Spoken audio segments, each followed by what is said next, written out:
نحمدہ و نصلی علی رسولہ الکریم۔ قال الامام حجۃ الاسلام الشاہ ولی اللہ دہلوی: الحمد للہ الذی خلق الانسان ولم یکن شیئا فاوحی الیہ معایشہ ومرافقہ وقدرہا لہ تقدیرا۔ یہ حضرت امام شاہ ولی اللہ دہلوی کی دوسری عظیم الشان کتاب ہے، جس کا نام البدور البازغہ۔ بدور بدر کی جمع ہے، اور بدر 14ویں رات کے چاند کو کہتے ہیں۔ بہت سارے چاند شاہ صاحب نے یہاں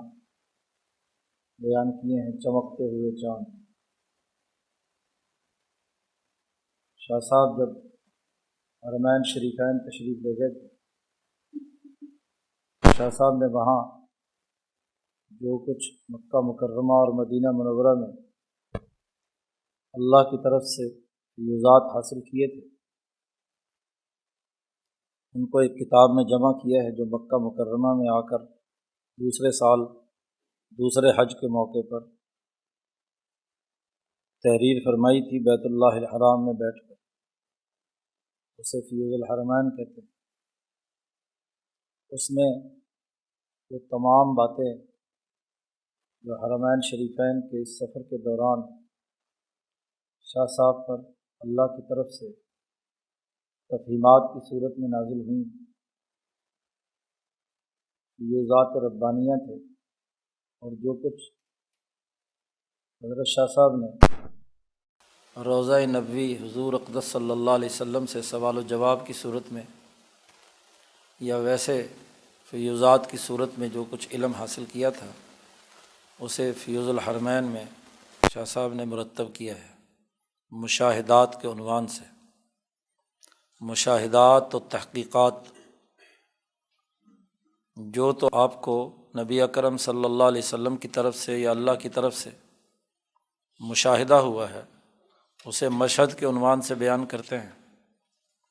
اور جو شاہ صاحب نے ان مشاہد کی اساس پر علمی تحقیقات مدون اور مرتب کی تھیں، انہیں تحقیقات کے عنوان سے بیان کرتے ہیں۔ تو حقائق کائنات فیوز الحرمین میں امام شاہ ولی اللہ دہلوی رحمۃ اللہ علیہ پر بہت سے منکشف ہوئے، اور جہاں کہیں انہیں علمی طور پر الجھاؤ تھا، اس حوالے سے رسول اللہ صلی اللہ علیہ وسلم کی روح مبارک سے براہ راست سوالات کیے، اور آپ صلی اللہ علیہ وسلم نے جو جوابات دیے، ان تمام کو بہت ہی تحقیقی انداز میں دلائل کے ساتھ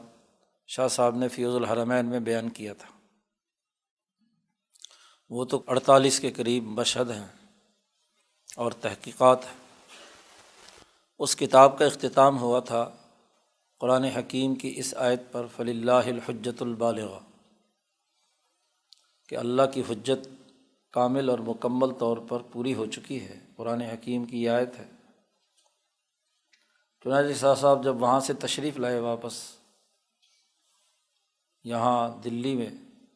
تو شاہ صاحب نے اگلے 2-3 سالوں میں ہی وہ جو فیوزات حرمین حاصل کیے تھے، جو نبی اکرم صلی اللہ علیہ وسلم سے علوم نبوت کا براہ راست فیضان ہوا تھا، اس کی اساس پر شاہ صاحب نے پہلی عظیم الشان کتاب لکھی، حجۃ اللہ البالغہ۔ فیوز الحرمین کا اختتام تھا فللہ الحجۃ البالغہ، اور اسی کو بنیاد بنا کر علم حدیث کی چوتھی قسم، جس کا حجۃ اللہ کے مقدمے میں تذکرہ ہے،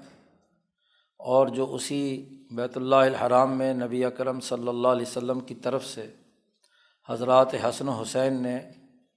شاہ صاحب کو قلم عطا کیا تھا، اور اس کی تعبیر حجۃ اللہ میں شاہ صاحب نے یہی اخذ کی تھی کہ گویا کہ علوم نبوت کو قلم بند کرنا ہے۔ اسی بنیاد پر شاہ صاحب نے حجۃ اللہ لکھی تھی۔ تو حجۃ اللہ میں وہی فیوزات و برکات علم حدیث کا جو عملی نظام نبی اکرم صلی اللہ علیہ وسلم نے بیان فرمایا تھا قرآن حکیم کی تعبیر و تشریح کے حوالے سے، اس پر سیر حاصل گفتگو کی ہے۔ حجۃ اللہ کے آخری سبق میں ہم نے گفتگو کی تھی کہ کل 20 مباحث حجۃ اللہ میں بیان کی گئی ہیں۔ 7 مباحث میں بنیادی قواعد و ضوابط جو تمام مذاہب کے تسلیم شدہ ہیں وہ بیان فرمائے، اور پھر ان قواعد کی روشنی میں 13 ابواب میں الایمان سے لے کر الفتن تک، بلکہ جو متفرق ابواب ہیں وہ شامل کر لیے جائیں تو 13 ابواب ہیں، کل 20 بحثیں بن جاتی ہیں۔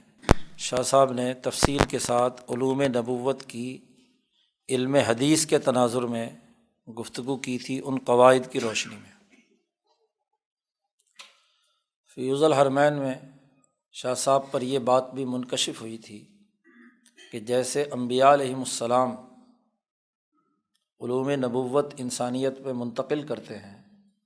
ایسے ہی حکمائے ربانیین جو نبی اکرم صلی اللہ علیہ وسلم سے پہلے بھی آئے ہیں اور آپ صلی اللہ علیہ وسلم کے بعد محدثین کی صورت میں آئے ہیں، ان پر بھی تفہیمات نازل ہوتی ہیں، بالخصوص مجددین امت پر۔ تفہیمات الہیہ، اللہ کی طرف سے بات کے سمجھنے کا عمل، اس کا بڑا گہرا تعلق علم کے اس ذریعے کے ساتھ ہے جسے تفہیم کہا جاتا ہے، اور تفہیم کی تعریف کرتے ہوئے بنیادی آیت سے استدلال کیا ہے شاہ صاحب نے کہ قرآن حکیم میں حضرت سلیمان علیہ السلام کے بارے میں کہا گیا ہے فَفَهَمْنَاهَا سلیمان۔ اس وقت اصل نبی داؤد علیہ السلام تھے، سلیمان علیہ السلام پر ابھی مکمل طور پر نبوت نہیں آئی تھی، وہ محدث تھے جن سے اللہ تبارک و تعالیٰ گفتگو کرتا ہے، اسے محدث کہتے ہیں۔ جیسے عمر فاروق کے بارے میں رسول اللہ صلی اللہ علیہ وسلم نے فرمایا کہ میرے سے پہلے امتوں میں بھی محدث آئے ہیں، اور میری امت میں محدث جو ہے وہ عمر بن خطاب ہے، اور اگر نبوت کا دروازہ کھلا ہوتا تو ضرور رسول اللہ صلی اللہ علیہ وسلم کے بعد عمر فاروق نبوت کے منصب پر فائز ہوتے، لیکن آپ صلی اللہ علیہ وسلم پر دروازہ نبوت کا بند ہو گیا، اس لیے نبی معروف معنی میں نبی مکلم جن سے گفتگو کی جاتی ہے وہ نہیں، بلکہ محدث تھے۔ تو یہ محدثین کا سلسلہ جو ہے جن سے اللہ تبارک و تعالیٰ بات سمجھا دیتا ہے، اور اس تفہیم کی تعریف کی گئی ہے، شاہ صاحب نے وضاحت کی ہے اس کی، کہ انسان پر ایک خاص حالت اور عزم طاری ہوتا ہے۔ شاہ صاحب فرماتے حد ہو، اس کی حد اور تعریف یہ ہے تفہیم کی، بات سمجھنے کی، مفہمین کی اقسام کی، کہ حال و عزم، کہ ایک حالت طاری ہوتی ہے قلب پر، اور اس کے نتیجے میں ایک عزم آتا ہے، اور یہ حالت اللہ کا جو اسم مطلق ہے اس کے قلب کے ساتھ جڑنے کے نتیجے میں انسان پر طاری ہوتی ہے۔ جتنے بھی محدث ہیں ان کے ساتھ براہ راست کلام نہیں ہوتا اللہ تبارک و تعالیٰ کا، وہ تو صرف انبیاء کی شان ہے، نبی پر یہ معاملہ ہوتا ہے، غیر نبی پر اس طرح سے گفتگو کا عمل نہیں ہوتا، بلکہ ان پر ایک حالت اور کیفیت طاری ہوتی ہے،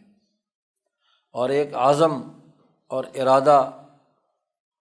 سامنے آتا ہے جو اللہ تبارک و تعالیٰ کے اسم مطلق یعنی اسم جامع جسے اللہ کا نام ہے، ذات ہے، اس کے اور انسان کی روح کے درمیان تعلق پیدا ہونے سے پیدا ہوتا ہے۔ تو اللہ کی جو مرضیات یا اللہ کے جو باتیں ہیں وہ انسان پر ایسی حالت کی صورت میں منکشف ہوتی ہیں، جیسا کہ سلیمان علیہ السلام پر وہ بات منکشف ہوئی جس مقدمے میں داؤد علیہ السلام نے ایک فیصلہ کیا تھا،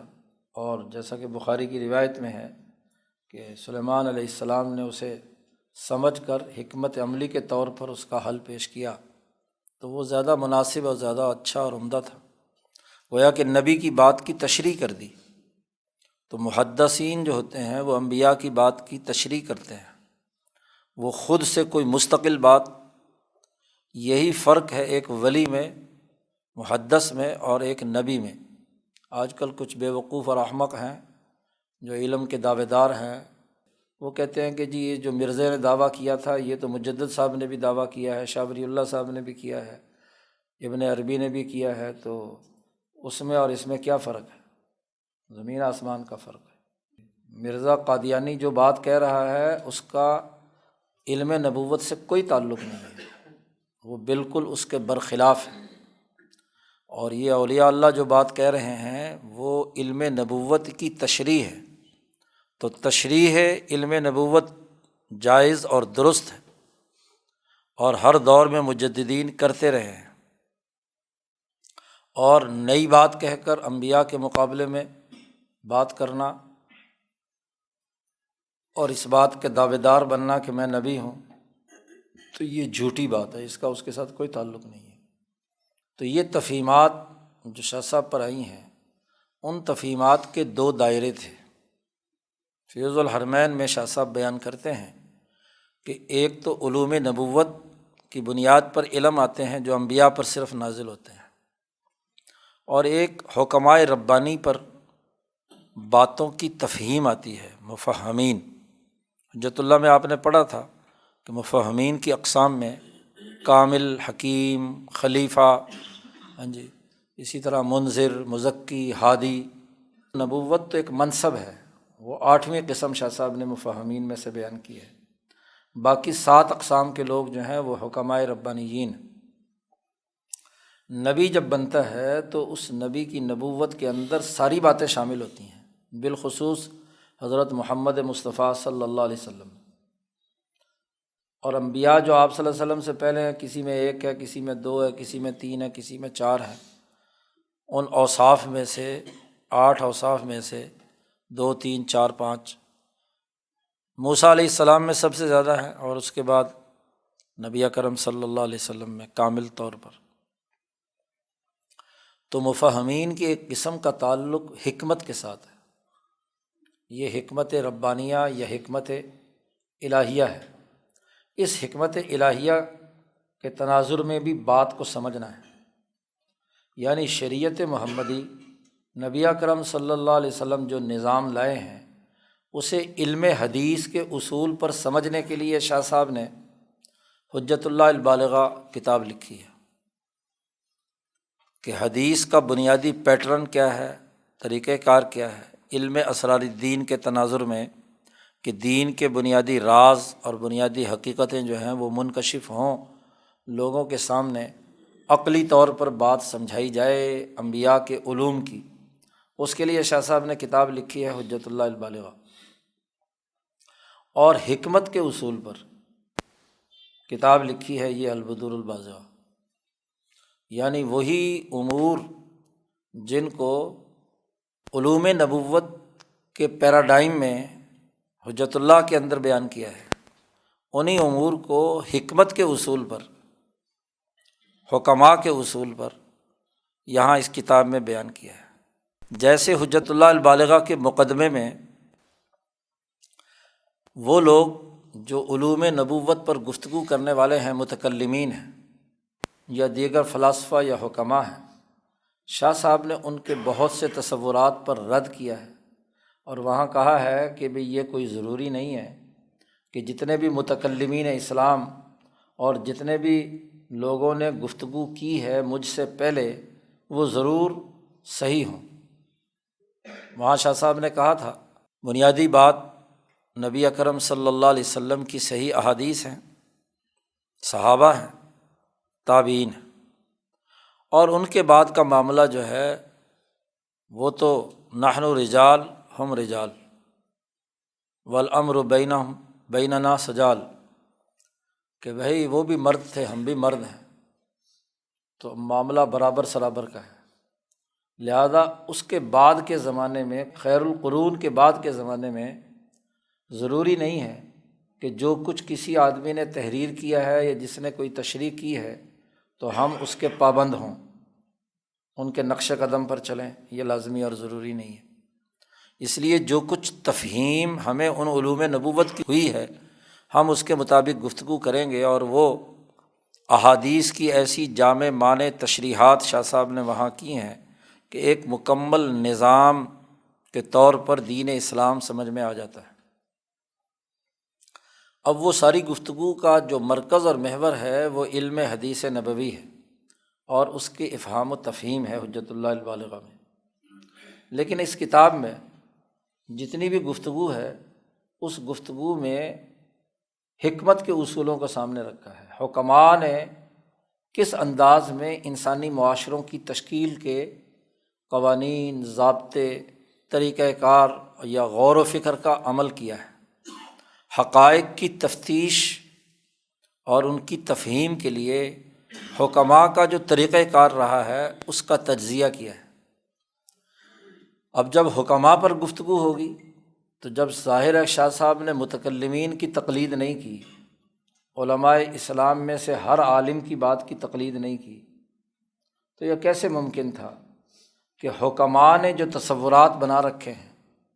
ان کی بھی من و عن تقلید کرتے؟ تو شاہ صاحب نے وہ تفہیمات جو نبی اکرم صلی اللہ علیہ وسلم سے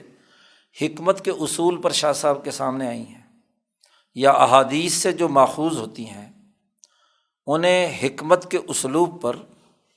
اس کتاب میں ان بنیادوں پر بیان کیا ہے کہ حکماء سے کہاں کہاں غلطیاں ہوئی ہیں۔ تو جیسے حجت اللہ کے مقدمے میں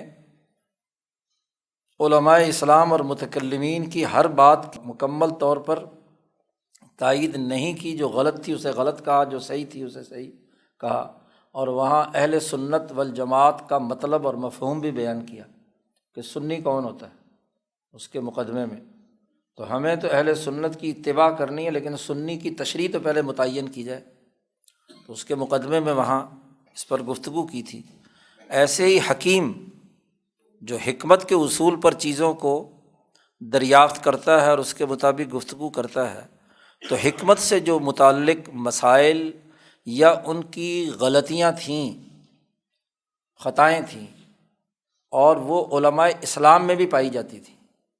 یعنی مسلمان حکماء اور فلاسفہ کے اندر بھی وہ تصورات جو یونانی فلاسفہ کے تھے، مشائین اور اشراقیہ کے تھے، اور مسلمان بھی بہت سے علماء جو فلسفہ اور منطق کے لوگ تھے، وہ ان باتوں پر اندھا دھند یقین کر کے اس کو بنیاد بنا کر کتابیں لکھ رہے تھے، اور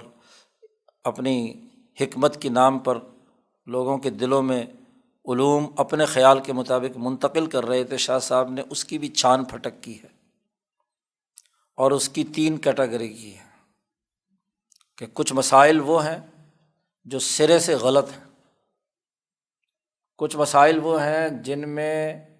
کچھ غلطیاں ہیں اور کچھ درست ہیں تحقیق و تفتیش میں،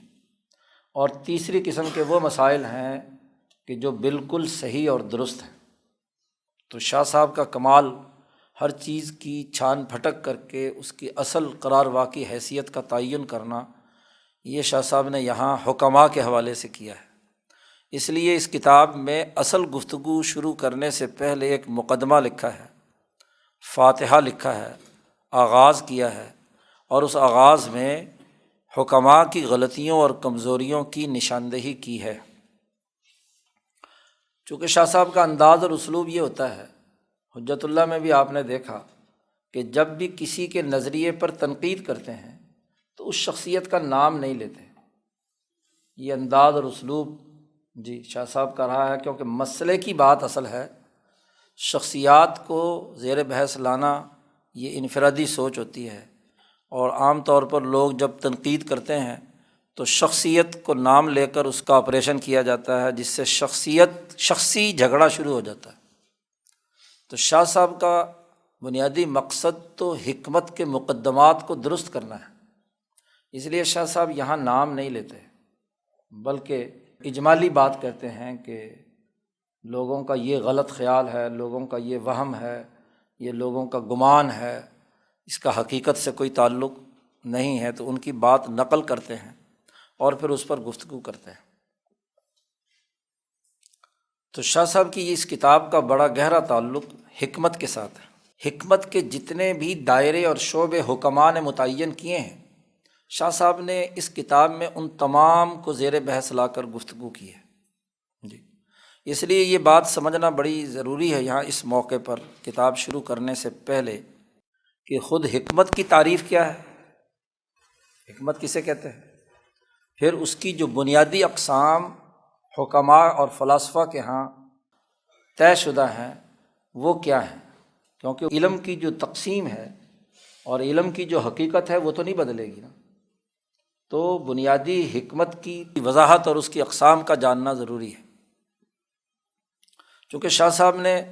اس تناظر میں یہ کتاب لکھی ہے کہ انہیں پتہ ہے کہ لوگوں نے فلسفہ اور منطق پڑھا ہوا ہے، حکمت کی جو تقسیم عام طور پر جی ہماری فلسفے اور حکمت کی کتابوں میں جو مدارس میں بھی پڑھائی جاتی ہیں ان میں موجود ہے، اس لیے شاہ صاحب ان کو مخاطب کر کے گفتگو کر رہے ہیں۔ لیکن ہمارے یہاں اکثر دوستوں کو چونکہ اس کی تقسیم کا اور اس کی تعریف کا پتہ نہیں ہے، اس لیے اسے سمجھنا پہلے ضروری ہے تاکہ اس کتاب کا جو مکمل منظرنامہ ہے وہ ہمارے سامنے آ جائے۔ حکمت کی جو تعریف کی جاتی ہے وہ یہ ہے کہ علم یبحث فیہ عن حقائق الاشیاء علی ما ہی علیہ فی الوجود بقدر الطاقت البشریہ، کہ علم وہ ہے جس میں اشیاء کی حقیقت سے بحث کی جاتی ہے کہ اشیاء کی اصل حقیقت کیا ہے، علی ما ہی علیہ فی الوجودی، کائنات ایک وجود رکھتی ہے، عرش سے فرش تک ایک وجود ہے، اس وجود میں جتنے حقائق ہیں اشیاء کے، ان سے ان کی کرید کرنا، ان کو تلاش کرنا، ان کی تفتیش کرنا، لیکن کتنی، بقدر طاقت البشریہ، جتنی انسان میں طاقت ہے، کیونکہ انسان اپنی طاقت سے اوپر تو جا نہیں سکتا، جتنی انسانی طاقت ہے اس کے مطابق اشیاء کی کھوج لگانا، تحقیق کرنا، حقائق جاننا۔ تو یہ علم جو ہے بنیادی طور پر علم نظری ہے، غور و فکر اور نظر کی بنیاد پر حکمت کا یہ علم حاصل کیا جاتا ہے، اس میں تحقیق و تفتیش کی جاتی ہے۔ گویا کہ اس علم میں اشیاء کے حقائق، اشیاء کے اوصاف، ان کے خواص اور ان پر جو تجربے، مشاہدے یا دریافت سے احکامات سامنے آئے ہیں ان کا تعین کرنا ہے، اور پھر اس حقیقت کو سمجھنا ہے کہ کائنات اسباب و مسببات کے ذریعے سے چل رہی ہے، تو علت کا معلول کے ساتھ، سبب کا مسبب کے ساتھ ربط اور تعلق کیا ہے، علت و معلول کے پورے نظام کو جو کائنات میں جاری ہے اسے جاننا، اور جتنے موجودات کا سسٹم ہے کائنات میں ان کا انضباط، وہ ایک مکمل عالمگیر سسٹم کے طور پر سمجھ میں آئے، اور پھر اس سسٹم کے تقاضے کے مطابق عمل کرنا، یہ حکمت کے دائرے کے اندر داخل ہے۔ اور جب علم اس طریقے سے تحقیق و تفتیش کے مراحل سے گزر کر چھان پھٹک کر چیزیں سامنے آتی ہیں تو وہ یا تو انسانی افعال ہوں گے یا اعمال ہوں گے، اور ایسے افعال و اعمال ہوں گے کہ جو ایک تو وہ اعمال ہیں کہ ہماری طاقت اور قوت ان چیزوں کو بدلنے پر قادر نہیں ہے، ہم آکسیجن کے خواص نہیں بدل سکتے، ہم کسی بنیادی ایلیمنٹ کے حقیقت اور اس کے خواص کے اندر کوئی تغیر و تبدل ہم نہیں کر سکتے، بنیادی جو کسی چیز کی حقیقت ہے۔ اور ایک وہ ہوتی ہے جس میں ہمارے اپنے افعال اور اعمال سے مثلا دو عنصر ملا کر ایک نئی چیز کیمیائی تعلقات کے ذریعے سے وجود میں لے آئے، ہمارے افعال اور اعمال کا اس کے اندر دخل ہے، ہماری قدرت اور اختیار میں ہے، تو یہ دو طرح کے اقسام ہوتے ہیں، یعنی تحقیق و تفتیش کے۔ اسی طریقے سے جو انسان پر احوال طاری ہوتے ہیں اور جو ہماری قدرت اور اختیار میں ہیں، ان کو حکماء کی زبان میں حکمت عملیہ کہا جاتا ہے۔ کہ پریکٹیکل والی چیزیں ہیں، عملی طور پر اس کا تعلق عمل سے ہے۔ ہم جیسا عمل کریں گے ویسے ہی نتائج سامنے آئیں گے، اور جو ہماری قدرت اور اختیار میں نہیں ہے، مادہ ہم تخلیق نہیں کر سکتے، زمین بھی ہم بنا نہیں سکتے، آسمان اور ستارے سورج بھی نہیں ہم بنا سکتے، تو ان کو حکمت نظریہ کہا جاتا ہے کہ اس میں ہم نظر و فکر اور غور و فکر کے ذریعے سے ان کی حقیقت تک رسائی حاصل کرنے کے لیے تگ و دو کرتے ہیں۔ تو جن چیزوں میں ہمارے کام کا کوئی عمل دخل نہیں ہے وہ اپنی اصل میں موجود ہیں، ایسے مادے کی صورت میں ہیں کہ ہمارے کسی عمل کا اس پر کوئی اثر نہیں پڑے گا، تو ہم اس کی تحقیق و تفتیش اور کھوج اس کی لگاتے ہیں نظریے کے تحت، غور و فکر کر کے کیلکولیشن ہوتی ہے ہماری۔ ہم نے کیلکولیشن کی ہے کہ جی سورج کتنی دور ہوگا، جی روشنی کس رفتار سے سفر کرتی ہے، روشنی کی مقدار میں ہم نے سفر خود تو نہیں کیا ہوتا، جو کچھ ہو رہا ہے کائنات میں اس کی ہم کھوج لگا رہے ہوتے ہیں۔ بس کیلکولیشن صحیح بھی ہو سکتی ہے اور کیلکولیشن غلط بھی ہو سکتی ہے، تو یہ حکمت نظریہ کہلاتی ہے۔ اور جہاں ہمارے عمل دخل کا تعلق ہے اسے حکمت عملیہ کہتے ہیں۔ پھر دونوں میں سے ہر ایک حکمت کی تین اقسام ہیں، حکمت عملیہ کی بھی 3 اقسام ہیں اور حکمت نظریہ کی بھی 3 اقسام ہیں۔ حکمت عملیہ جہاں انسانی عمل کا تعلق ہے، اگر ان اعمال کا تعلق کسی شخص سے معین سے ہے انفرادی طور پر کہ وہ اچھے مہذب بن جائے، اس میں فضائل آ جائیں، گندی اور کمینی چیزیں نکل جائیں، تو اس کو حکماء کی زبان میں تہذیب الاخلاق کہتے ہیں۔ اس کا تعلق شخصیت کی تعمیر و تشکیل سے۔ شخصیت کی تعمیر و تشکیل، انسان اپنی شکل نہیں بدل سکتا، اپنے وجود کی بنیادی ساخت نہیں بدل سکتا، لیکن انسان اپنی عادات و اطوار اور افعال کو مہذب بنا سکتا ہے، تو یہ حکمت عملیہ میں سے ہے۔ تہذیب الاخلاق کا دائرہ حکمت عملیہ میں سے ہے۔ اور اگر افراد کے باہمی ملنے سے کوئی اجتماعی نظام وجود میں آ رہا ہے اور ایسی جماعت ہے جس کا تعلق ایک گھر کی چھت کے نیچے ہے، اولاد، ماں باپ، مالک و مملوک، کام کرنے والے اور ان کے ساتھ اس کی ماتحت ٹیم، تو اس کو اصطلاح میں کہتے ہیں تدبیر المنزل۔ اور تدبیر المنزل میں نہ صرف گھر ہے بلکہ ارتفاق ثانی کی جتنی بھی مینجمنٹ ہے، جس کی 5 اقسام آپ پڑھ چکے ہیں، ارتفاقات، ارتفاق دوم کی بحث میں شروع آ گئی، جو اب نیا ایڈیشن چھپا ہوا ہے اس میں وہ 5 کی 5 حکمت معاشیہ، حکمت اقتصابیہ وغیرہ وغیرہ۔ اور تیسری قسم اس کی علم کا تعلق ان انسانی مصلحتوں یا اعمال سے ہے جو ایک مملکت اور ریاست میں جو افراد اجتماعی طور پر زندگی بسر کرتے ہیں، اس کو حکمت عملیہ کی تیسری قسم کہتے ہیں سیاست المدینہ۔ یہ حکماء شروع سے ہی، افلاطون کے زمانے سے ہی، مشائین اور اشراقیہ کے زمانے سے ہی حکمت عملیہ کی یہ 3 ہی قسمیں ہیں۔ تہذیب الاخلاق فرد سے متعلق ہے، تدبیر المنزل ارتفاق دوم سے متعلق ہے، اور سیاست مدینہ ارتفاق صوم۔ دنیا بھر میں ارتفاق صوم تھا، نبی اکرم صلی اللہ علیہ وسلم نے آ کر چوتھا ارتفاق متعارف کرایا، جو شہروں اور ریاستوں سے مل کر خلافت کبریٰ جسے کہا جاتا ہے۔ ان 3 کا تعلق حکمت عملیہ سے۔ اسی طرح حکمت نظریہ کی بھی 3 قسمیں ہیں۔ حکمت نظریہ کی 3 قسموں میں وہ علم جس کا تعلق، جسے تحقیق و تفتیش، چونکہ حکمت نظری ہے نا،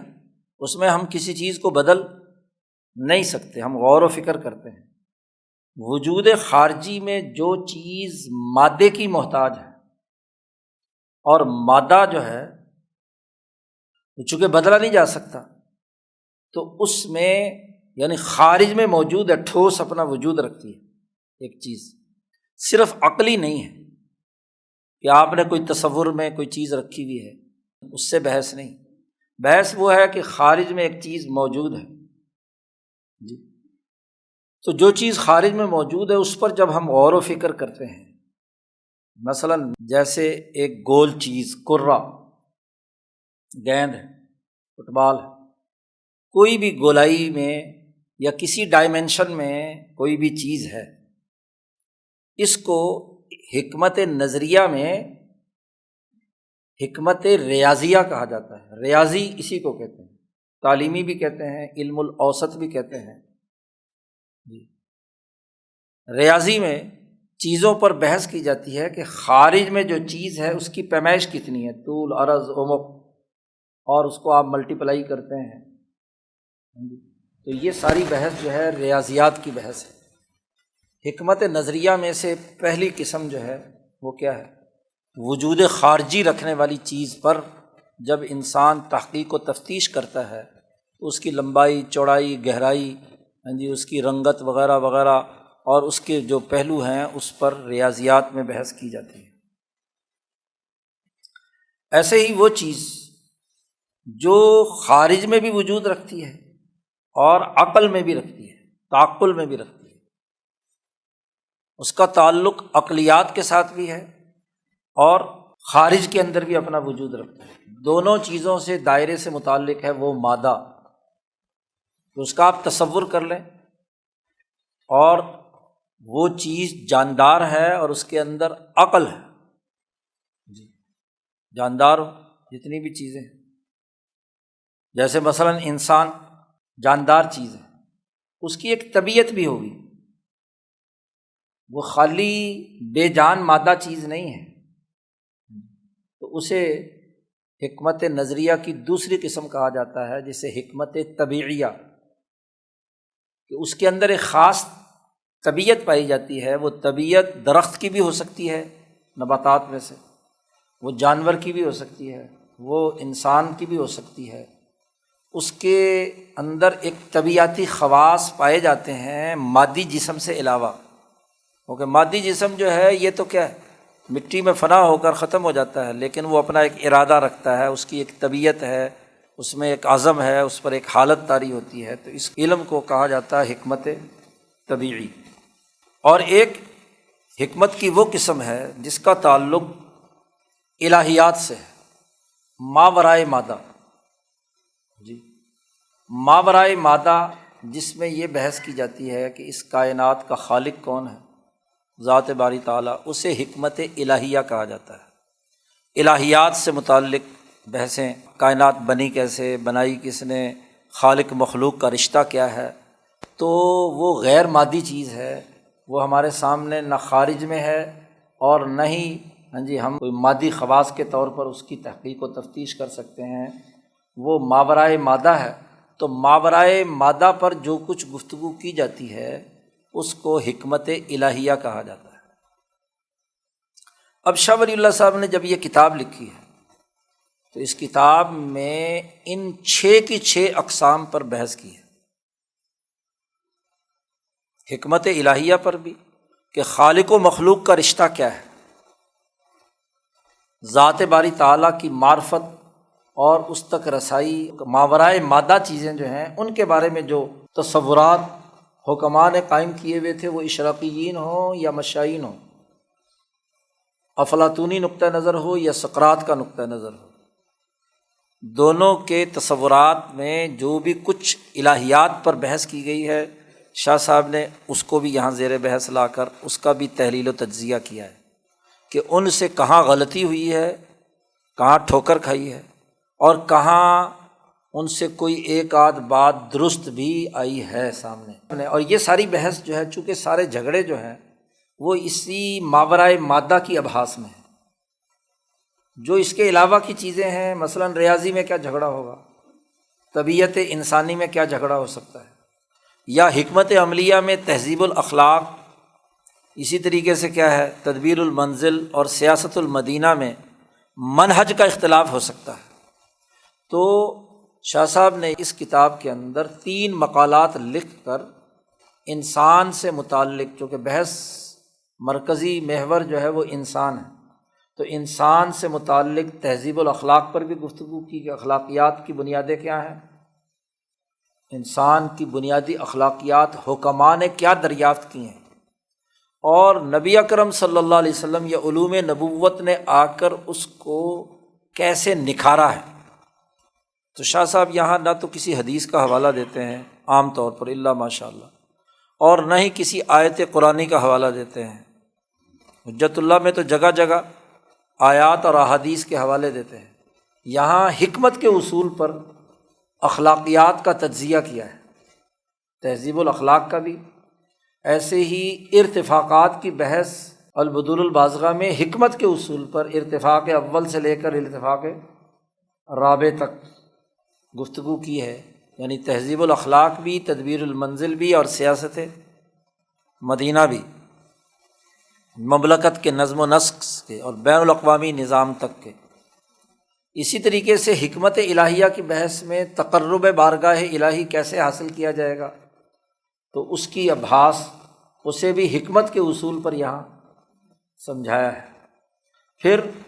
ملتوں کی ایک بحث کر کے اس حقیقت کو واضح کیا ہے کہ حکمت کے اصول پر انسانی معاشروں کی مختلف جو پہلو ہیں، اجتماعیتیں ہیں، وہ کسی نہ کسی ملت کے تابع ہوتی ہیں۔ تو ملتوں پر بڑی شاندار بحث یہاں شاہ صاحب نے تیسرے مقالے میں جا کر کی ہے۔ اس طرح حکمت کی جتنی بھی چیزیں ہیں ان پر بڑی تفصیلی گفتگو شاہ صاحب نے کی ہے اس کتاب کے اندر۔ اور پھر حکمت کی یہ جو میں نے پہلے تعریف اور اقسام بیان کی ہیں، خاص طور پر تعریف، یہ تو وہ ہیں جو پرانے حکماء نے کی ہوئی ہیں۔ شاہ صاحب نے پھر حکمت کی تعریف میں ایک نیا انداز اور اسلوب بھی یہاں متعارف کرایا ہے، اور وہ بڑی جامع معنی تعریف ہے، آگے آئے گی تو وہاں اس پر گفتگو کریں گے۔ تو بنیادی طور پر اس کتاب کا جو پیٹرن ہے وہ حکمت الہیہ، حکمت نظریہ، حکمت ریاضیہ تعلیمیہ، اور حکمت عملیہ کی، یعنی نظریہ اور عملیہ کی دونوں اقسام سے متعلق یہاں پر گفتگو کر کے وہ دین اسلام کا مکمل نظام حکمت کے اسلوب پر انسانیت کے سامنے متعارف کرایا ہے کہ انسانیت کی ترقی اسی راستے میں مضمر ہے۔ کیونکہ یہ بات شاہ صاحب نے واضح کی ہے کہ انبیاء ہوں یا حکماء ہوں، وہ انسانیت کو بنیاد بنا کر گفتگو کرتے ہیں، انسانی فلاح مطلوب ہے۔ تو کوئی عقل مند انسانیت کو نقصان پہنچانے کا فلسفہ نہیں بتا سکتا، اور جو بتلائے گا وہ عقل مند نہیں۔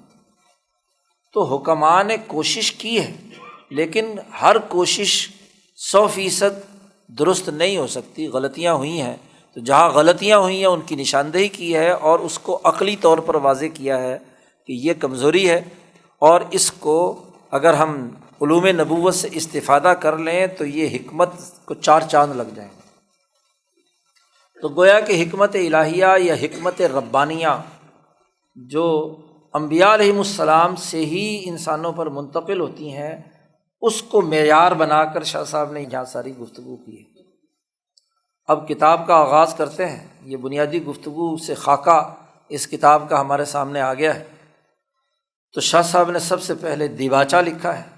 اور اس میں جیسے اسلوب اور انداز ہے کتابوں کے شروع کرنے کا کہ وہ اللہ کی حمد و ثنا سے ہے۔ الحمد للہ الذی خلق الانسان، سب تعریفیں اس اللہ کی ہیں جس نے انسان کو پیدا کیا، اور وہ انسان اس سے پہلے کچھ بھی تو نہیں تھا۔ ولم یکن شیئا مذکورا، قرآن حکیم کی آیت کی طرف بھی اشارہ ہے۔ سورۃ الدہر کا اللہ نے آغاز کیا ہے کہ هل اتی علی الانسان حین من الدہر، کیا انسان پر کوئی ایسا زمانہ گزرا ہے کہ نہیں کہ لم یکن شیئا مذکورا، کہ وہ کچھ بھی نہیں تھا۔ ہر انسان پہلے کچھ نہیں تھا، اور اب وہ کچھ ہے، دنیا میں وہ وجود رکھتا ہے۔ تو چونکہ حکماء وجود سے بحث کرتے ہیں، وجود کے حقائق اور زمان و مکان سے بحث کرتے ہیں، کیونکہ ہر وجود کسی نہ کسی زمانے میں ہوگا اور کسی نہ کسی مکان میں ہوگا۔ ٹائم اینڈ اسپیس کے بغیر کوئی چیز اپنا وجود نہیں رکھتی۔ تو یہاں انسان جو نہیں تھا اس کو دنیا میں وجود بخشنے والا کون ہے؟ اللہ تبارک و تعالیٰ، اس کی حمد و ثنا ہے۔ فَأَوْحَىٰ إِلَيْهِ، پھر اس انسان کو اللہ نے وحی کی۔ اوحیٰ الیہ معایشہ، دنیا میں زندگی بسر کرنے کے معاشی وسائل کیسے حاصل کیے جائیں، اس کی بھی اللہ نے کیا ہے، اس کو وحی کی ہے۔ یہ وحی طبیعی ہے، یعنی ہر انسان کی طبیعت اور فطرت میں ہے کہ وہ اپنا رزق کیسے تلاش کرے۔ بچہ پیدا ہوتے ہی کھانے پینے کی چیز کا مطالبہ کرتا ہے، اس کا منہ چلنا شروع ہو جاتا ہے کہ یہ دو، مجھے کچھ نہ کچھ بھوک لگ رہی۔ تو معاش پیدا کرنے کا ایک نظام ہر ایک کی طبیعت کے اندر پیدا کر دیا۔ اللہ پاک نے کہا وَلَقَدْ مَكَّنَّاكُمْ فِي الْأَرْضِ وَجَعَلْنَا لَكُمْ فِيهَا معاش، کہ ہم نے تمہارے لیے وسائل معاش، زندگی دنیا میں گزر بسر کرنے کا نظام بنایا ہے۔ قلیلا ما تشکرون، تم بہت کم شکر گزار ہو۔ تو معاش ادا کی ہے۔ پھر مرافق، ان معاش کو ارتفاقات کے ذریعے سے کیسے آسانی سے حاصل کیا جا سکتا ہے۔ مرافق ہے، رفق کا مادہ ہے جس سے ارتفاقات وجود میں آئے ہیں۔ اور وقدرہا لہ تقدیرا، اور وہ جتنے بھی ارتفاقات اور جتنے بھی معاش ہیں ان کی ایک خاص انداز اور اسلوب میں تقدیر بھی متعین کر دی، ایک پیمائش کے ساتھ، پیمانے کے ساتھ۔ جتنے انسان اللہ دنیا میں بھیجتا ہے تو آنے سے پہلے اس کے کھانے پینے پہننے رہنے سونے کے وسائل بھی ساتھ اتنی ہی مقدار میں دیتا ہے۔ یہ ہے تقدیر۔ جی اب آپ دیکھو کہ آپ کسی پروگرام کے لیے لوگوں کو دعوت دیں گے تو پہلے ان کے کھانے پینے کا بھی تو بندوبست کریں گے، اور اگر آپ دعوت دے کر کھانے پینے کا بندوبست کرتے تو اللہ میاں زمین پہ بندے بھیجے گا تو ان کی روٹی کا روزی کا بندوبست نہیں کرے گا۔ تو یہی قدرہا لہ تقدیرا۔ تو جو پہلا مقالہ ہے اس کتاب کا اسے یہ فأوحیٰ الیہ معایشہ سے ادھر اشارہ کر دیا، وہاں معاشیات، مرافقات وغیرہ ارتفاقات کی بحث شاہ صاحب نے کی ہے۔ اور پھر وَأَلْہَمَہُ، اس انسان کے اندر اللہ نے الہام کیا ان طریقۂ کار کا کہ جن کے ذریعے سے وہ اپنے رب تبارک و تعالیٰ کا تقرب حاصل کرے۔ تقرب بارگاہ الہی کے طریقے فطری اور طبعی طور پر ہر انسان کے اندر رکھ دیے گئے ہیں۔ اس پر شاہ صاحب نے حجت اللہ میں بھی بحث کی تھی اور وہاں دلائل کے ساتھ یہ بات سمجھائی تھی، اور یہاں بھی شاہ صاحب نے قرب الہی کا میلان ہر انسان کی طبیعت میں ہے، اس کو بھی حکمت کے اسلوب پر مزید اس بحث کو نکھارا ہے۔ وَكَانَ عَلَىٰ كُلِّ شَيْءٍ قَدِيرًا، اور اللہ تعالیٰ ہر چیز پر قادر اور قدرت رکھنے والا ہے۔ وَهُوَ الْقَاهِرُ فَوْقَ عِبَادِهِ، ہر چیز پر قاہر اور غالب اور قادر ہے۔ قرآن حکیم کی اس آیت کی طرف اشارہ ہے کہ جب اخرى لم تقدروا علیہا قد احاط اللہ بہا وکان اللہ علی کل شیء قدیرا۔ یہاں شاہ صاحب آیات نقل نہیں کر رہے، لیکن جملوں کی حکمت کے اصول پر ایسی ساخت بنائی ہے کہ جو ان آیات سے خود بخود کیا ہے، ماخوذ ہوتے ہیں۔ وَمَيَّزَهُ مِنْ أَبْنَاءِ جِنسِهِ بِتِلْكَ الْعُلُومِ، پھر اس انسان کو اپنے ابنائے جنس یعنی حیوانات اور باقی اجناس جنس عالی تک، نباتات، معدنیات، ان تمام سے ایک امتیازی خصوصیت عطا کی کہ اس کو یہ علوم عطا کیے کہ معاش اور ارتفاقات کا نظام کیسے بنانا ہے۔ اسی طریقے سے قرب بارگاہ الہی کیسے حاصل کرنا ہے، تقرب بارگاہ الہی سے متعلق علوم عطا کیے۔ تو علوم الاقترابات اور علوم الارتفاقات اس انسان کو دیے گئے جو نہ جانور کے پاس ہیں، نہ نباتات کے پاس ہیں، نہ معدنیات کے پاس ہیں۔ ابنائے جنس سے، اپنے ہم جنسوں سے اسے ممتاز کیا ہے ان علوم کے ذریعے سے، اور پھر اس انسان کو فضیلت دی ہے بہت ساری مخلوق سے۔ وَفَضَّلَهُ عَلَىٰ كَثِيرٍ مِّمَّنْ خَلَقَ فَضْلًا كَبِيرًا، جن جن پر اللہ نے بہت بڑا فضل کیا ہے ان میں بہت زیادہ فضل اس انسان پر کیا ہے کہ باقی مخلوقات سے اسے احسن تقویم پیدا کیا ہے۔ یہ بھی اللہ کی آیت کی طرف اشارہ ہے کہ جس میں اللہ نے فرمایا وَلَقَدْ كَرَّمْنَا بَنِي آدم، اور اس کے آخر میں فرمایا کہ فَضَّلْنَاهُمْ عَلَىٰ كَثِيرٍ مِّمَّنْ خَلَقْنَا تفضیلا، اس کی طرف اشارہ کر کے اس سے جو بات حکمت کے اصول پر اخذ ہوتی تھی اس کو یہاں شاہ صاحب نے بیان کر دیا۔ پھر یہی نہیں، ثم ذکرہ علی لسان الانبیاء ما اودع فی جبلتہ وکان ذلک قدرا مقدورا، پھر اس انسان کو نصیحت کی ہے، اس انسان کو نصیحت کی ہے انبیاء علیہم السلام کی زبان سے، انہوں نے یاد دلایا ہے انسان کو، تذکیر کی ہے۔ اور انہوں نے کس چیز کی تذکیر کی ہے کہ وہ جو اس انسان کی جبلت میں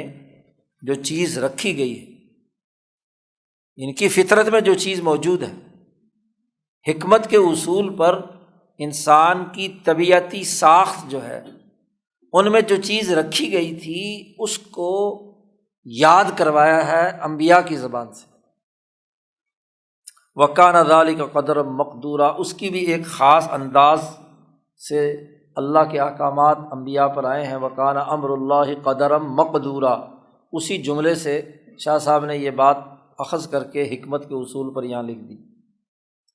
تو اللہ کی تحمید اور اللہ کی حمد و ثنا ہے ان باتوں پر کہ انسان کو کچھ نہیں تھا، اسے پیدا کیا،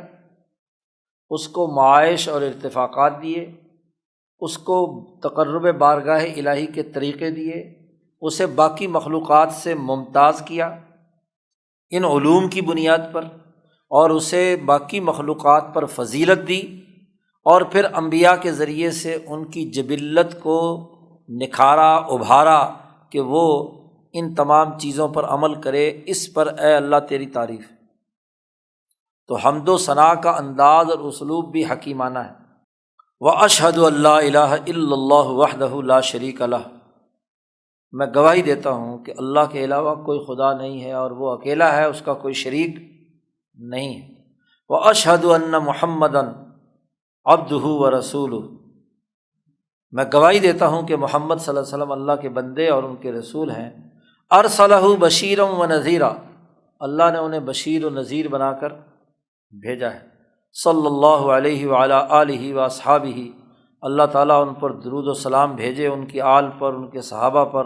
اور سلامتی نازل کرے تسلیماً کثیراً کثیرا۔ اما بعد، فیقول العبد الضعیف المدعو بولی اللہ ابن عبد الرحیم، اس کے بعد یہ کمزور بندہ، ضعیف بندہ جسے لوگ ولی اللہ کہتے ہیں، جو بیٹا ہے عبد الرحیم کا، عاملہم اللہ تعالیٰ بلطفہ الجسیم، اللہ تعالیٰ ان دونوں باپ بیٹے پر اپنی بڑی مہربانی کا معاملہ کرے ان کے ساتھ۔ یہ بندہ ضعیف کہتا ہے ولی اللہ کہ ھذہ تفہیمات الہیۃ، یہ جو کتاب میں لکھ رہا ہوں یہ تفہیمات الہیۃ، یہ اللہ کی طرف سے سمجھائی ہوئی باتیں ہیں جی، حالت کے طور پر اور عزم کے طور پر۔ شاہ ولی اللہ صاحب فرماتے ہیں کہ اللہ کی سمجھائی ہوئی باتیں ہیں، تفہیمات الہیہ ہیں، یہ محض عقلی طور پر، محض کیا ہے جذباتی طور پر اپنی باتیں نہیں ہیں، یہ اللہ کی طرف سے سمجھائی ہوئی باتیں ہیں جو میں یہاں لکھ رہا ہوں۔ فاضت من عنایت الرحمن، ان کا فیضان اللہ رحمان کی عنایات سے ہوا ہے۔ فیض کہتے ہیں کسی چیز کا اوپر سے نیچے بہنا، فیض کا لفظ جو ہے فیضان بہاؤ کے معنی میں ہوتا ہے، کہ یہ جو تفہیمات الہیہ ہیں ان کا فیضان رحمان کی عنایت سے ہوا ہے۔ کہاں ہوا ہے؟ سب سے پہلے تو دل پر ہوا ہے، پھر زبان پر ہوا ہے، اور پھر زبان سے ہاتھ کے ان پوروں پر ہوا ہے، اور ان پوروں سے قلم چلا ہے، اور قلم سے کیا ہے وہ کتاب میں منتقل ہو گیا، دل، زبان اور ہاتھ۔ تو یہ تفہیمات الہیہ، آدمی کے دل میں کوئی علم آتا ہے، کوئی بات سمجھ لیتا ہے تو بسا اوقات زبان سے اسے پورے طور پر سمجھا نہیں پاتا، خود تو سمجھا ہوا ہوتا ہے لیکن دوسروں کو سمجھانے کی صلاحیت نہیں ہوتی۔ اور جب آدمی جو بات اس نے سمجھ لی ہو اسے وہ زبان سے ادا کر کے دوسروں تک سمجھا سکے، بہت سے صوفیاء ہیں، بہت سے اولیاء ہیں کہ خود تو سمجھ گئے لیکن آگے سمجھانے کی اجازت نہیں ہے اللہ کی طرف سے، یا سمجھا نہیں پاتے۔ لیکن اللہ نے یہ تفہیمات الہیہ سب سے پہلے میرے دل پر نازل کی ہیں، فیضان ان کا ہوا ہے بہاؤ، پھر میری زبان پر ہوئی ہیں کہ زبان سے میں نے انہیں بیان کیا ہے لوگوں تک۔ اور جب لوگوں کے سامنے یہ بیان ہوا، خاص طور پر مولانا محمد عاشق پھلتی رحمۃ اللہ علیہ، وہ انسان ہیں کہ جنہوں نے شاہ صاحب پر بہت زور لگایا، جیسا کہ اس کی تفصیل شاہ صاحب نے حجت اللہ کے مقدمے میں بھی بیان کی تھی، اور شاہ صاحب نے ایک اور جگہ پر تفصیل سے لکھا ہے کہ میری اکثر کتابوں کی تصنیف کا سبب میرا یہ شاگرد ہے محمد عاشق۔ اچھا، بات زبان سے سمجھانے کی کسی کو سلیقہ ہوتا ہے لیکن تحریر کا سلیقہ نہیں ہوتا۔ تو یہ تفہیمات الہیہ کا فیضان نہ صرف قلب پر ہوا ہے بلکہ زبان پر بھی، اور زبان سے پھر قلم پر بھی، ہاتھ پر بھی، اور قلم کے ذریعے سے اس کو تحریر کرنے کا۔ تو یہ سارا فیضان اللہ کی طرف سے ہوا ہے۔ یہ تفہیمات الہیہ جو ہیں، ایک تو ان کا فیضان عنایت الرحمن سے میرے بنان تک، میرے انگلیوں تک پہنچا ہے، اور دوسری بات یہ ہے کہ وقت زد فی ھذا الزمان ان تعانق بالبرہان، اس زمانے کا تقاضا یہ تھا کہ جو تفہیمات الہیہ مجھ پر اللہ کی طرف سے آئی ہیں ان کو عقلی دلائل، برہان، عقل و منطق کے تناظر میں لوگوں کے سامنے پیش کیا جائے۔ وہاں بھی شاہ صاحب نے یہ بات کہی تھی حجت اللہ میں، اور یہاں بھی شاہ صاحب بیان کر رہے ہیں کہ ہے تو یہ تفہیمات الہیہ، لیکن اس زمانے کا تقاضا یہ ہے کہ اسے برہانیات کی اساس پر، عقلیات کی بنیاد پر پیش کیا جائے۔ تعانقہ کا لفظ استعمال کیا ہے، معانقہ، کہ تفہیمات الہیہ اور برہانی یا حکمت جو ہے ان کا آپس میں معانقہ کرایا جائے، دونوں ایک دوسرے سے مل کر۔ تو اس زمانے کا تقاضا یہ ہے۔ چنانچہ یہ جو کچھ اس کتاب میں لکھا گیا ہے، یہ تفہیمات الہیہ ایسے ہیں کہ جو عنایت الرحمن کا فیضان بھی ہے اور برہان کی اساس پر بھی ہے۔ کتاب کا خلاصہ اور بنیادی بات شاہ صاحب نے واضح کرتے ہوئے کہا، سمیتھا، میں نے ان تفہیمات الہیہ کا نام رکھا ہے البدور البازغہ۔ بدور البازغہ رکھا ہے چمکتا ہوا چاند۔ حجت اللہ کا نام رکھا ہے حجت اللہ البالغہ، اور اس کتاب کا نام رکھا ہے البدور البازغہ۔ یہ نام بھی بڑی گہرائی لیے ہوئے۔ آپ نے حجت اللہ میں ایک بحث پڑھی تھی کہ اس کائنات کی بہت سی سطحیں ہیں جی۔ ایک دائرہ نوع انسانیت کا ہے، نوع انسانیت سے اوپر افلاک کا ہے، ملأ سافل کا ہے، اور ملأ سافل کا بنیادی جو دائرہ ہے اس کا تعلق فلکیات سے ہے، یعنی سورج، چاند، ستاروں کا جو ذائچہ بنتا ہے اس کی تاثیرات اس کرۂ ارض پر پڑتی ہیں۔ تو ایک ارضیاتی دائرہ ہے اور ایک زمین جس نظام شمسی کا حصہ ہے، تو اس نظام شمسی کے گرد چکر کاٹنے کے نتیجے میں اس کے اثرات بھی اس زمین پر اور اس انسان، حضرت انسان پر پڑتے ہیں۔ اور پھر شاہ صاحب نے اس سے اوپر کا ایک دائرہ بیان کیا تھا جسے ملائے اعلیٰ کہا جاتا ہے۔ اب انبیاء پر جو علوم آتے ہیں وہاں آپ نے حجت اللہ میں پڑھا ہے، وہاں شاہ صاحب نے کہا تھا کہ ملائے اعلیٰ کا اجماع جو ہے وہ اجماع کتب مقدسہ نوامیس کلیہ کی صورت میں منعکس ہوا ہے انبیاء علیہ السلام کے قلوب پر۔ ملائے اعلیٰ کا اجماع ہوتا ہے، ملائے اعلیٰ کا اجماع ہی ہے قرآن حکیم، جس کو فللہ الحجۃ البالغہ کہا گیا ہے۔ تو گویا کہ حجت اللہ البالغہ جو ہے وہ ملائے اعلیٰ کے فیضان یا علوم نبوت کے تناظر میں چونکہ وہ کتاب لکھی ہے، اس لیے اس کا عنوان شاہ صاحب نے رکھا حجت اللہ البالغہ۔ اور یہ کتاب حکمت کے اصول پر لکھی ہے، اور حکمت کی جتنی بھی بحثیں ہیں تمام حکماء کی، چونکہ وہ مشاہدے اور تجربات کی بنیاد پر گفتگو کرتے ہیں، تو ان کا مشاہدہ اس نظام شمسی تک پہنچا ہے۔ افلاک کی بحث کرتے ہیں، وہ سورج چاند ستاروں کی بحث کرتے ہیں، اور افلاک کے اس نظام کا ایک قاعدہ اور ضابطہ ہے ان کے ہاں،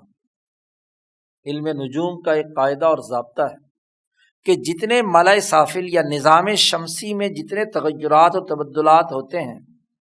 جو ذائچہ بھی بنتا ہے اور اس کی بنیاد پر جو حکم یا جو تاثیر اس کرۂ ارض پر پڑتی ہے، تو اس کا دنیا میں منتقل کرنے والا جو وجود ہے وہ چاند ہے۔ اس لیے چاند کے بارے میں، قمر کے بارے میں کہا جاتا ہے کہ ناقل احکام الفلک، فلکیات اور علم نجوم کے تمام اثرات کو دنیا میں منتقل کرنے والا چاند ہے۔ چاند کی چاندنی بہت کچھ اثرات مرتب کرتی ہے، اور خاص طور پر 14ویں رات کا چاند، اس کے اثرات تو اس کرۂ ارض پر بہت پڑتے ہیں۔ اور اس کو بنیاد بنا کر نبی اکرم صلی اللہ علیہ وسلم نے ایک بات سمجھائی ہے، وہ حدیث جس میں نبی اکرم صلی اللہ علیہ وسلم مسجد نبوی کے صحن میں تشریف فرما تھے عشاء کے وقت، اور 14ویں رات کا چاند آسمان پر چمک رہا تھا، روشنی خوب بھرپور اصحاب نبی پر پڑ رہی تھی، صحابہ چاروں طرف تھے۔ تو نبی اکرم صلی اللہ علیہ وسلم نے بیان فرماتے ہوئے کہا کہ تم اپنے خدا کو ایسے ہی دیکھو گے جیسے یہ چاند کی چاندنی ہے۔ سورج پر تو نظر نہیں ٹکتی، سورج کی جو تجلی یا روشنی ہے، آدمی اس کو خاص طور پر 8-9 بجے کے بعد جب جیسے سورج بلند ہو جاتا ہے تو نظر اس پر ٹکتی نہیں ہے، اور اس سے پہلے وہ بیچارہ ویسے بھی مرجھایا ہوا ہوتا ہے، ٹھٹرا ہوا ہوتا ہے، تو اس کی تو کوئی روشنی ہوتی نہیں۔ طلوع میں اور غروب میں تو مر رہا ہوتا ہے، اور طلوع میں ابھی بیچارہ تھوڑی بہت نکل رہا ہوتا ہے، تو وہاں تو ٹکیا پر نظر، تو فل جب حاجرہ میں ہوتا ہے دوپہر کے وقت میں تو کوئی اس کو ٹکٹکی باندھ کر نہیں دیکھ سکتا، لیکن سورج کی روشنی ہی چاند پر ریفلیکٹ ہو رہی ہے، اس کی اپنی تو کوئی روشنی نہیں ہے۔ جو روشنی ہے کائنات کو جس نے روشن رکھا ہوا ہے وہ تو سورج ہے، تو سورج کی روشنی چاند پر پڑتی ہے اور چاند سے ریفلیکٹ ہو کر آپ کے پاس آتی ہے۔ چاند 14ویں رات کا ہو تو اس کو ٹکٹکی باندھ کر اس کی دل بھر کے جتنی بھی زیارت کرے تو زیارت کی جا سکتی ہے۔ تو چاند جو ہے وہ اس نظام شمسی کے جتنے بھی احکامات ہیں اس کو دنیا میں منتقل کرنے کا ذریعہ ہے۔ تو حکمت بحث کرتی ہے نظام شمسی سے، تو شاہ صاحب نے نام بھی چن کے رکھا، ایک بدر نہیں بدور، بہت سارے چاند۔ اب آپ دیکھو، اندازہ لگاؤ، اس نام کے اندر ایک اور گہرائی بھی ہے کہ یہ چاند جو ہمیں نظر آ رہا ہے، رسول اللہ صلی اللہ علیہ وسلم نے صحابہ سے کہا کہ اس چاند کی طرف دیکھنے میں تمہیں کوئی تکلیف ہوتی ہے، کوئی نقصان ہے؟ نہیں۔ تو یہ چاند ہے، کہاں سے؟ سورج سے روشنی اس پر آ رہی ہے، اور اس کے پیچھے پتہ نہیں کتنے چاند ہیں، کیونکہ جتنا نظام شمسی ہو گئے اس کے پیچھے اور اب تو دریافت بھی ہو گئی کہ ہر ایک کہکشاں میں کوئی 2 ارب کے قریب نظام شمسی ہیں، سورج ہیں، اور ہر سورج کا کوئی نہ کوئی کیا چاند ہوگا، اور وہ 14ویں کا بھی ہوگا جی۔ البدور تو چاندوں کی ایک لائن ہے، یہاں سے سورج، اور سورج سے پیچھے بھی آگے نظام شمسی، پھر ہر کہکشاں کے اندر ہاں جی جو اس کا مرکز ہے اس کے چاند کی حالت کیا ہے۔ اور نبی اکرم صلی اللہ علیہ وسلم نے فرمایا کہ تجلیات جب آخر میں جاؤ گے تم جنت میں، تو وہاں آخری جو اللہ کی تمہاری زیارت ہوگی تو ذات باری تعالیٰ کی تجلی سے لے کر اس چاند تک درمیان میں پتہ نہیں کتنے بدور ہیں۔ تو اس لیے اگر کوئی کہے کہ جی بدر تو ایک ہی ہوتا ہے، شاید پرانے زمانے میں تو یہ کہانی درست ہو سکتی ہے، لیکن اب تو جدید سائنس اس کا رد کر رہی ہے، بہت سارے چاند ہو سکتے ہیں، اس لیے البدور کا لفظ کہا۔ اور وہ چاند بھی 14ویں کا ہوتا ہے، وہ بازغہ ہوتا ہے، خوب چمکدار، خوب روشن جی۔ تو روشن چاند ایک وہ ہے چاند جس کا ہے تو 14ویں کا لیکن بادل آئے ہوئے ہیں تو بیچارے کی چمک شمک ہی مر گئی، تو اس سے کیا ہوگا، کچھ بھی نہیں، روشنی صحیح نہیں آئے گی۔ تو شاہ صاحب کہتے ہیں میں نے اس کتاب کا نام رکھا ہے البدور البازغہ، کہ حکمت الہیہ اور تفہیمات الہیہ کے تناظر میں نے یہ کتاب لکھی ہے، تو بڑا چن کر شاہ صاحب نے نام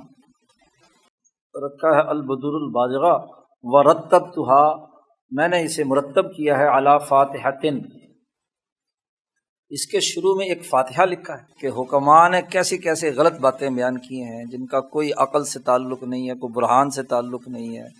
ہاں جی، فضول لغویات۔ اور اس سے زیادہ ہے شاہ صاحب نے ان مسلمان علماء پر جو اندھے مقلد ہو کر یونان کے فلاسفہ کی باتوں کے اوپر تقلید کر رہے ہیں۔ یہاں فاتحہ سے مراد ہے آغاز، ابتدا، تو حکمت کے مسائل سے متعلق آغاز کیا ہے، حکمت پر بحث کی ہے، حکماء کی باتوں کا تحلیل و تجزیہ کر کے ان کی غلطیوں کی نشاندہی کی ہے، دروازہ کھولا ہے حکمت کے مسائل۔ تو شاہ صاحب کہتے ہیں میں نے اس کتاب میں ایک فاتحہ رکھا ہے اور 3 مقالات رکھے ہیں جی، 3 مقالات اس کے بعد رکھے ہیں، اور ان میں انسان خود کیا ہے،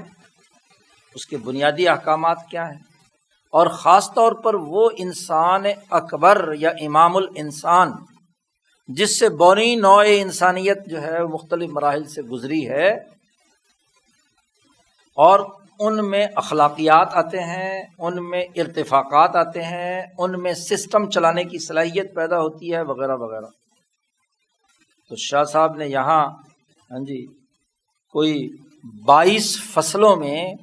انسان کے اندر جو احکامات، اخلاقیات اور ارتفاقات سے متعلق ہیں ان پر بحث کی ہے مقالہ اولیٰ میں، پہلے مقالے میں۔ پھر اس کے بعد دوسرا مقالہ ہے، اور اس میں انسان کے ان احکامات کا تعلق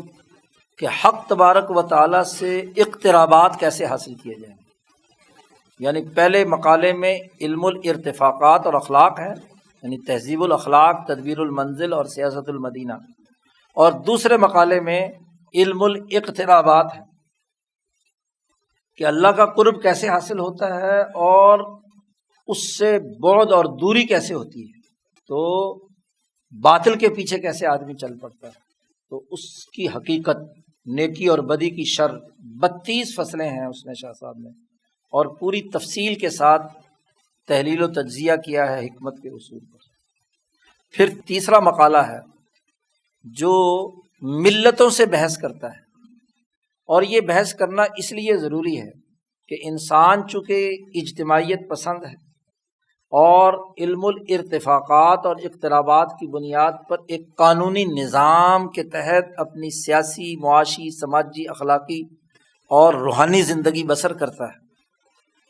تو جس نظام کے تحت زندگی بسر کرتا ہے وہ اس کائنات کے حقائق کے تناظر میں ممکنہ طور پر 3 ہی دائروں سے تعلق رکھ سکتی ہے، اور 3 دائروں سے جو تعلق رکھتی ہے تو 3 ہی ملتیں ہیں،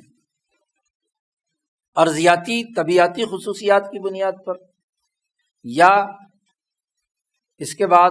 علم نجوم کی اساس پر، فلکیات کی بنیاد پر، اور یا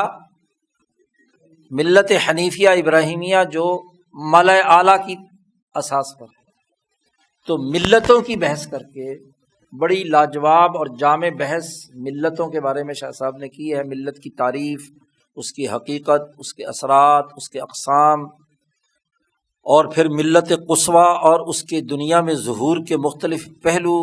اس پر بڑی سیر حاصل گفتگو کر کے حکمت کے اصول پر انسانی سسٹم جو اقترابات اور ارتفاقات اور ملتوں کے اساس پر ہے، 3 مقالات میں شاہ صاحب نے بڑی جاندار گفتگو کی ہے۔ شاہ صاحب نے دیباچہ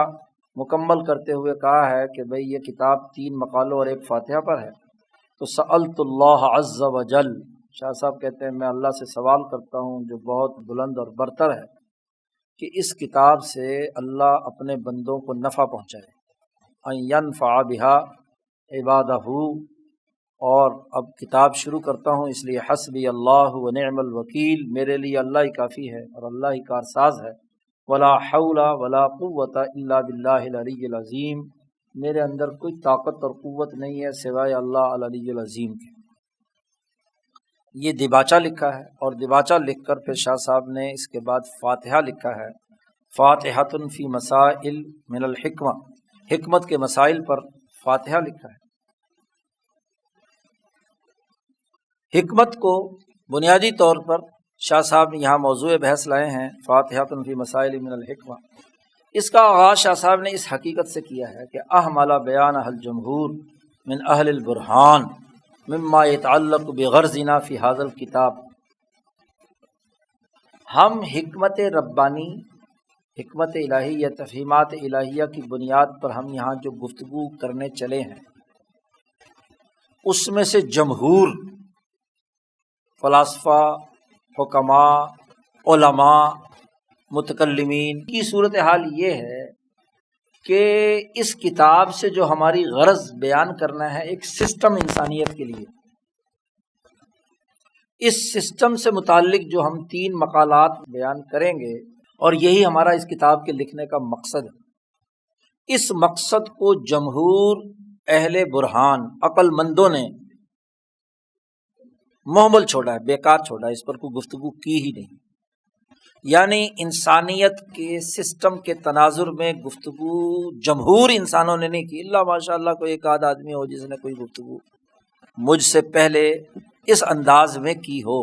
جمہور اہل برہان یعنی منطق اور فلسفہ والے جتنے بھی لوگ ہیں، برہانیات پر جو بحث کرنے والے ہیں، جو استدلال سے علت و معلول کی بنیاد پر جو گفتگو کرنے والے ہیں، برہان کی 2 قسمیں وہاں حجت اللہ میں بیان کی تھی، برہان انی اور برہان لمی، 2 چیزیں۔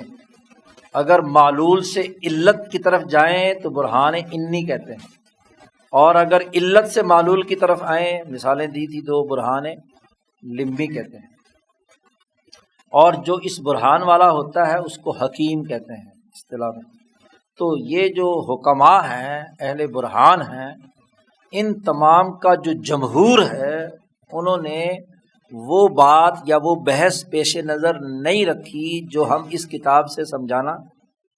چاہتے ہیں۔ پہلی بات ہی شاہ صاحب نے یہاں سے شروع کی، اور برہان کی وہاں تعریف بھی بیان کی تھی کہ برہان کے جتنے بھی مقدمات ہوتے ہیں، ایک تو وہ یقینی ہوتے ہیں، وہ عقلی ہوں، نقلی ہوں، عقل کی بنیاد پر ہوں یا انبیاء علیہم السلام سے نقل در نقل آئے ہیں، تو دونوں مقدمے صغریٰ کبریٰ جو ہیں وہ یقینی ہوتے ہیں، تو نتیجہ کیا ہوگا؟ درست نکلے گا۔ اور اگر ایک بھی مقدمہ غلط ہو جائے منطق اور فلسفے میں تو نتیجہ کیا آئے گا؟ غلط ہوگا۔ تو اہل برہان جو ہیں، ان کی اکثریت نے وہ بات بیان نہیں کی جو ہم یہاں اس کتاب میں بیان کرنا چاہتے ہیں۔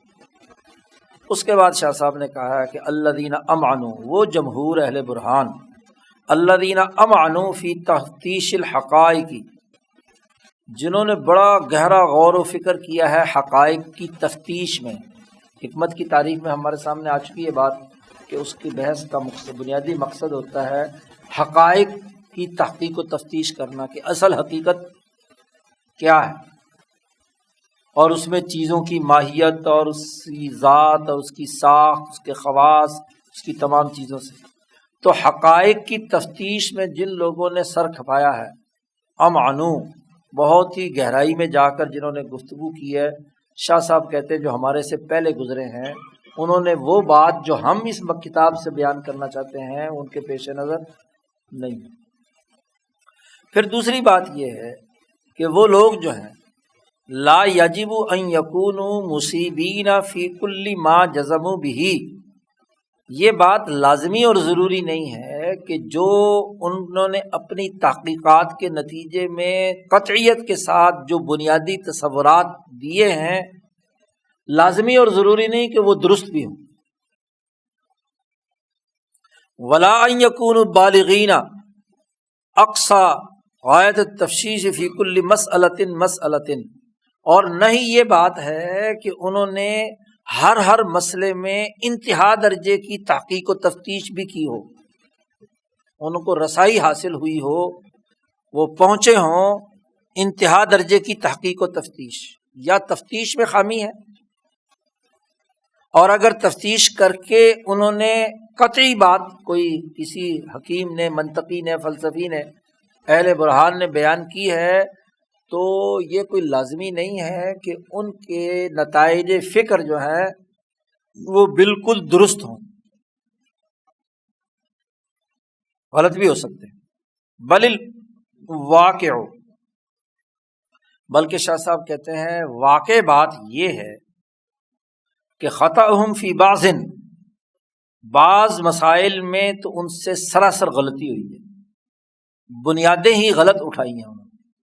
خاص طور پر حکمت الہیہ کے سلسلے میں، جو ماورائے مادہ جو بحثیں ہیں ان میں تو سرے سے انہیں جو بنیادیں رکھی ہیں وہ سرے سے کیا ہے، غلط ہے۔ اور والاکتفاء بالاجمال فی بعض مسائل ایسے ہیں کہ انہوں نے بہت مجمل طور پر، اجمالی طور پر بیان کیے ہیں، انہیں اگر تفصیل کی بنیاد پر زیر بحث لایا جائے تو جن تصورات پر وہ قائم ہیں وہ دھڑام سے گر جائیں۔ تو اجمالی بات تو درست ہے، لیکن جو اس کی تفصیل وہ بیان کرتے ہیں وہ غلط ہے۔ اور تیسری قسم کے بعض وہ مسائل ہیں جس میں وہ درست نتائج تک پہنچے ہیں، والاصابہ المطلقہ فی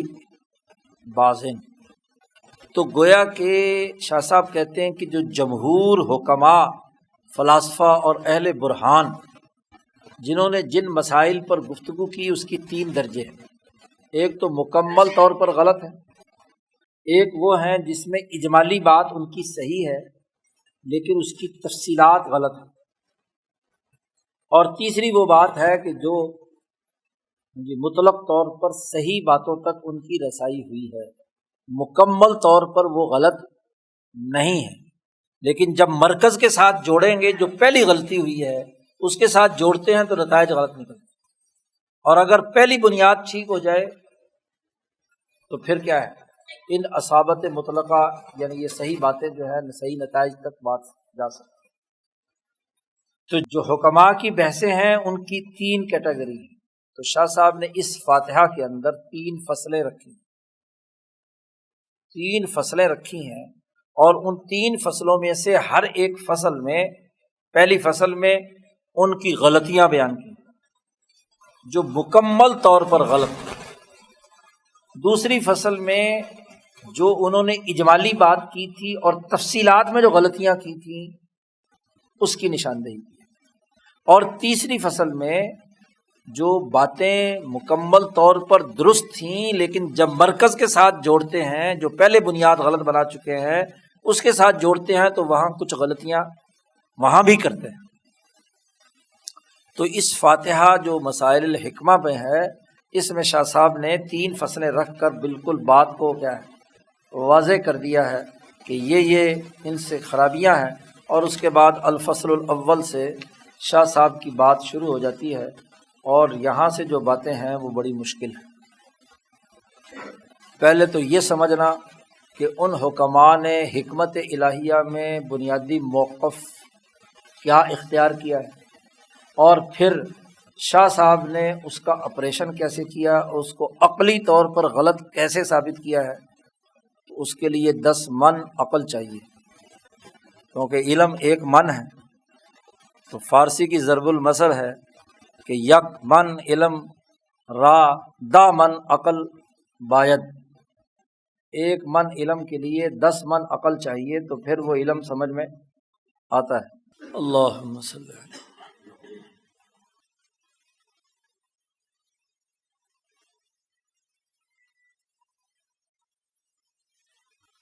اجمعین۔